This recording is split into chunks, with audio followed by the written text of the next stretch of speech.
నానిని కూటమి ప్రభుత్వం అరెస్టు చేయబోతుందా? నానిపై ఏ కేసులు పెట్టారు? ప్రభుత్వం ఇచ్చిన నోటీసులపై ఆయన ఎందుకు మౌనంగా ఉన్నారు? ఇప్పటివరకు వరుసగా కొడాలి నాని అనుచరుల అరెస్టులు జరిగాయా? నెక్స్ట్ నాని అరెస్ట్ అంటూ జరుగుతున్న ప్రచారంలో నిజమెంత?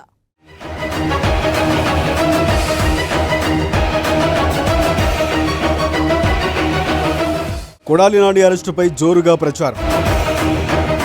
విశాఖ 3 టౌన్లో కొడాలి నానిపై కేసు నమోదు. కొడాల నానికి నోటీసులు ఇచ్చిన పోలీసులు. వరుసగా కొడాలి నాని అనుచరులు అరెస్ట్. నానిని అరెస్టు చేయాలని తమ్ముళ్ల డిమాండ్.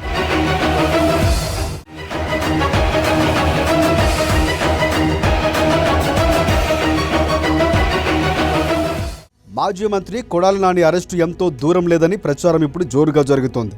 కూటమి ప్రభుత్వం ఏర్పడిన తరువాత నాని ఏపీ రాజకీయాలకు దూరంగా ఉంటున్నారు. ఆరోగ్యపరమైన సమస్యలు తలెత్తడంతో ఆయన ఎక్కువగా హైదరాబాద్లోనే ఉంటున్నారు. ఇటీవలే కొడాలి నానికి గుండె సంబంధిత సర్జరీ జరిగింది. ఇప్పటికీ ఆయన పూర్తిగా కోలుకోలేదని కుటుంబ సభ్యులు చెబుతున్నారు. బయటికి వచ్చినప్పుడు పోలీస్ స్టేషన్కు సంతకాలు పెట్టేందుకు వచ్చినప్పుడు కూడా ఆయన బెల్ట్తో వస్తున్న ఫోటోలు కూడా సోషల్ మీడియాలో వైరల్గా మారాయి.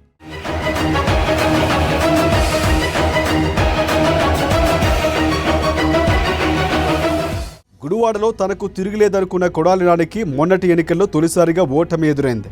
పార్టీలు మారిన గుడివాడ ప్రజలు కొడాలి నానిని ఆదరించారు. కానీ మొన్నటి ఎన్నికల్లో మాత్రం ఆయనకు భారీ ఎదురుదెబ్బ తగిలింది.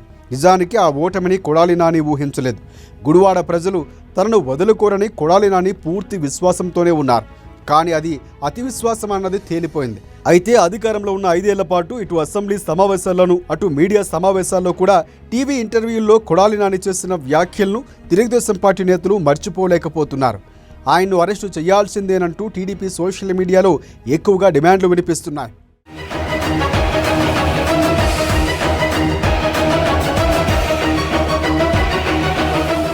రెండు 2004లో టీడీపీ నుంచి తొలిసారి గుడివాడ ఎమ్మెల్యేగా కొడాలి నాని ఎన్నికయ్యారు.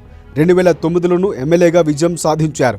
2014 ఎన్నికలకు వచ్చేసరికి వైసీపీలోకి మారారు.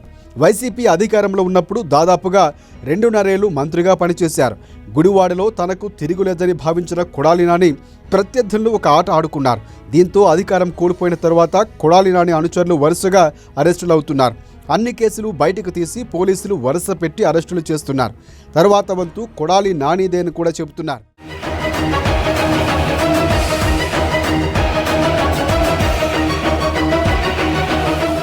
తాజాగా మాజీ మంత్రి కొడాలి నానిపై మరొక పోలీసు కేసు నమోదైంది. విశాఖ 3 టౌన్ పోలీసులు కేసు నమోదు చేశారు. చంద్రబాబుతో పాటుగా ఆయన కుటుంబ సభ్యులపై చేసిన అనుచిత వ్యాఖ్యలపై ఓ మహిళా పోలీసులకు ఫిర్యాదు చేశారు. చంద్రబాబుతో పాటుగా వారి కుటుంబ సభ్యులు కించపరిచే విధంగా పోస్టులు పెట్టారంటూ ఫిర్యాదు చేశారు. దీంతో మాజీ మంత్రి కొడాలి నానిపై పోలీసులు కేసు నమోదు చేసి గుడివాడలోని ఆయన ఇంటికి వెళ్లి 41 సిఆర్పిసి సెక్షన్ కింద నోటీసులు జారీ చేశారు.